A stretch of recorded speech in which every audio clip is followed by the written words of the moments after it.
Warrior, humanity is having none of it. I am referring to AI, artificial intelligence. Let me explain. We at the Warriors truly believe that this is a pivotal time in America, across the world, across the universe. But right now, let me explain what's happening with artificial intelligence. I believe that all the big tech CEOs, these companies involved in pushing this AI into our schools, into our homes, into our businesses, they thought we would be those guinea pigs again that fell for it when they thrust. Remember, it started with MySpace and then that became Facebook. Fast forward 30 years, because a reminder, the internet basically started in 1996, considered the birth of the internet, when we had about two platforms. And everybody at the time, nobody's fault. Wasn't this cool? Then eventually we were connected to, we have cameras and phones. Great, you can take pictures of your loved ones, you can take pictures of what you're doing, and went along. Then the schools became very reliant on Chromebooks in the classrooms, doing things online, and you know the history of this.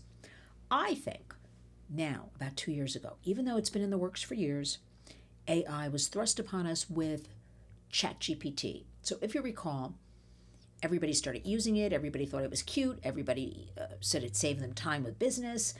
In the media, they were covering it. To me, that was kind of a little softening up to unleash. What we still don't know is happening with AI. We can all agree, let's get it out of the way, that artificial intelligence is wonderful for, say, law enforcement, to help them speed up the time. They don't need as much manpower or woman power, seeking investigations and criminals and URLs and all that. We also know about the healthcare. We also know there are so many good things, AI, that technology could be used to enhance our children's lives, our families' lives. We'd like to say technology needs to work for the children. The children don't work for technology. So if technology could be a true tutor for them, empower them, right, embrace them, we're all for it. But it will never replace creativity, imagination, hands-on. So right now, people are not adapting to AI like I believe these big tech bros, CEOs, whatever you'd like to call them, the handful that wield the power, also running around Washington, inserting themselves on Capitol Hill, dropping buckets of money, promises, really figuratively and literally having a seat at the table. Remember, money talks all the time, right? Crude answer, but that's the truth. But there is a tremendous pushback. Humanity is pushing back. People are pushing back. Kids are pushing back. Right now, they're not totally accepting this AI, okay? They are worried about jobs. They are worried about children. There is a lot going on in Capitol Hill with legislation surrounding AI. There's things coming out of the White House surrounding AI. Right now, it's very chaotic. It's not set in stone. And I believe these big tech CEOs believe they would just sail along, despite all their power, their money, being embedded with legislators, White House even. They would have a free pass. And it's not coming to be that. Let's explain. Tremendous pushback. I am here in New York City. We just had a primary race in my District 12 where I live to replace Jerry Nadler. And we had a young man, Alex Boris, running for this seat. Now, his background is, hold on everybody, his background is working, he's a tech person working with Palantir. But his campaign centered mostly on AI and the effects of it, harmful effects. And he's married and he has a brand new baby. Oh, the baby now is about maybe a little over a year old. I call that a brand new baby. And the commercials, whether on television, streaming, digital devices, unbelievable. He had a lot of money in his race by people in big tech who wanted to see him ethically work with all of this. So I'm getting to the point, so hold on. And there was a commitment from some of the big tech people to absolutely destroy Alex Boris. We will not let him get anywhere near Congress. Yes, Jerry Nadler was Congressman Jerry Nadler, replacing his seat. Getting him thrown out. We'll spend huge amounts of money, which they did. They spent millions and millions to try to defeat Alex Boris. They put it in writing. I mean, we are going to destroy him. We will never allow him to win. So Alex on his side had a lot of tech people he worked with fueling his campaign. Then you had the other side who didn't want him because in New York State we have something called the RAISE Act. And Alex Boris was behind this, and it's about ethical AI, right? And safeguards for kids. And the point of this story is Alex Boris did not win the primary. The person, so they couldn't destroy him, all this big tech money, the negative big tech money, because he came in very close to the winner. Wasn't that far apart. The winner is also pushing back against AI, not for all this AI. So what I'm saying is, despite all the money of big tech pushing to destroy Alex Boris, yes, he didn't win. They couldn't control the guy who did win, who basically has a similar AI message of empowering children and families, and we want safeguards. And I just got back from Washington for one of the saddest things. I mean, they're all sad, but we come together in community. I've never had a loss like this, an unimaginable loss of a child, of a loved one.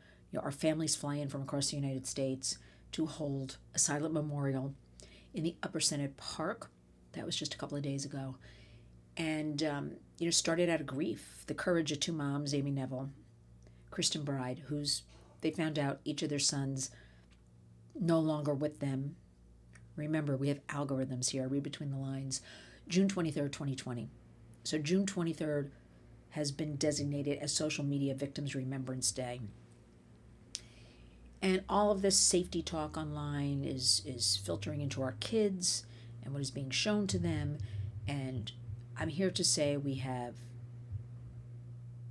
it's funny. I hesitated for a second because I wanted to think about this. I did an interview yesterday, and I was talking about, I think it's very worthy to talk about Social Media and Victims Remembrance Day, what is happening on Capitol Hill, and what's going on.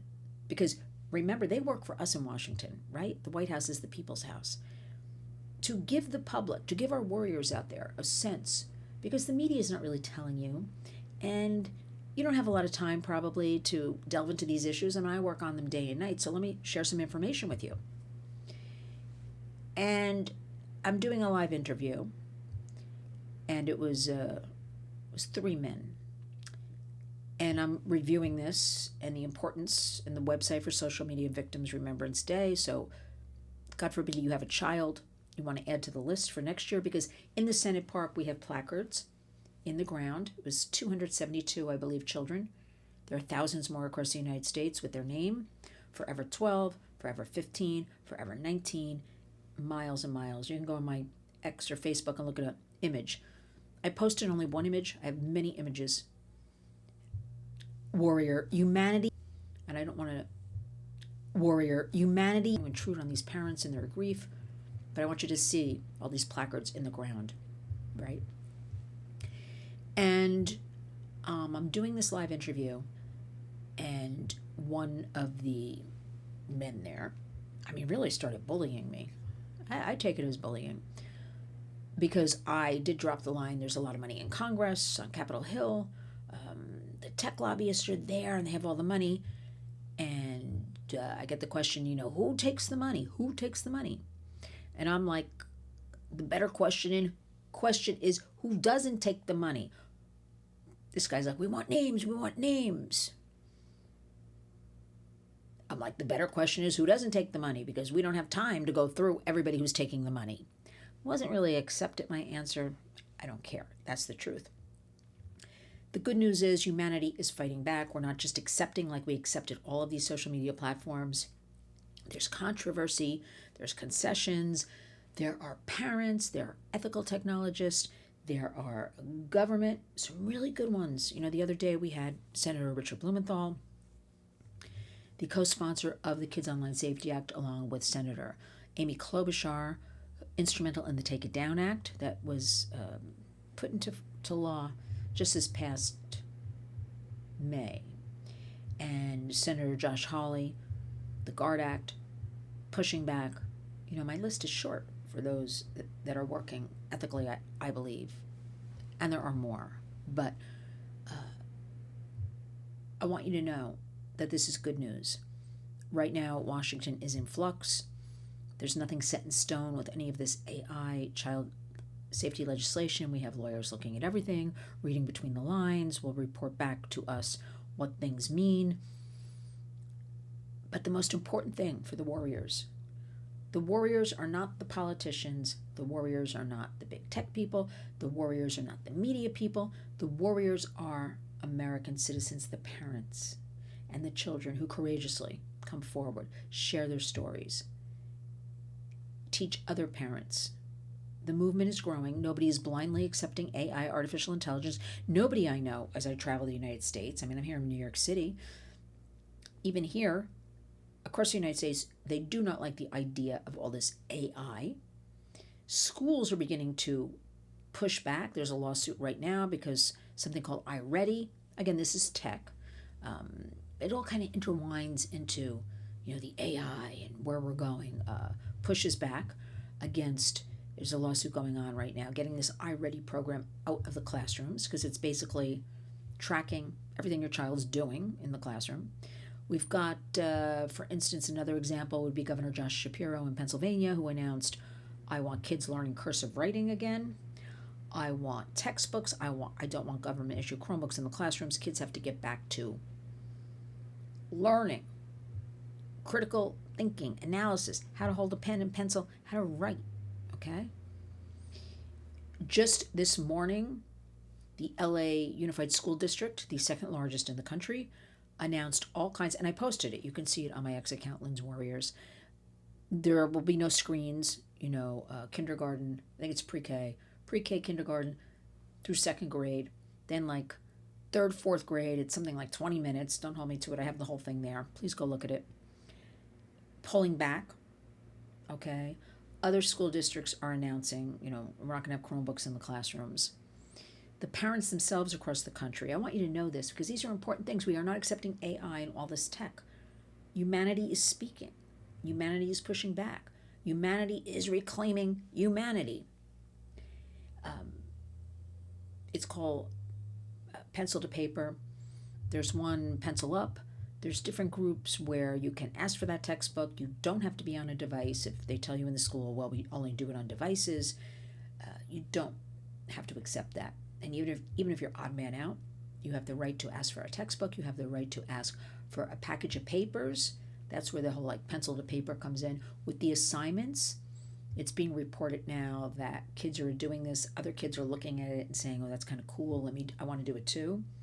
So every bit we chip away on is a fight against what I believe right now is an existential threat to it's a change in everything. And when I was in Washington, I was with what I will refer to as a very ethical technologist. And he confirmed what I think. This is a time in history that is very different from anything.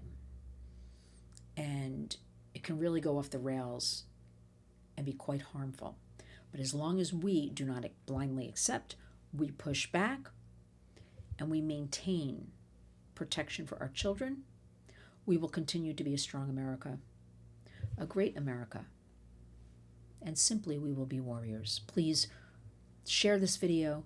Please ask me any questions. Please like the video. Please subscribe to our channel. We need to get ahead of the algorithms here on YouTube. We need this information out into the public. And I just want to thank you for all of the donations, the support, the in-kind services.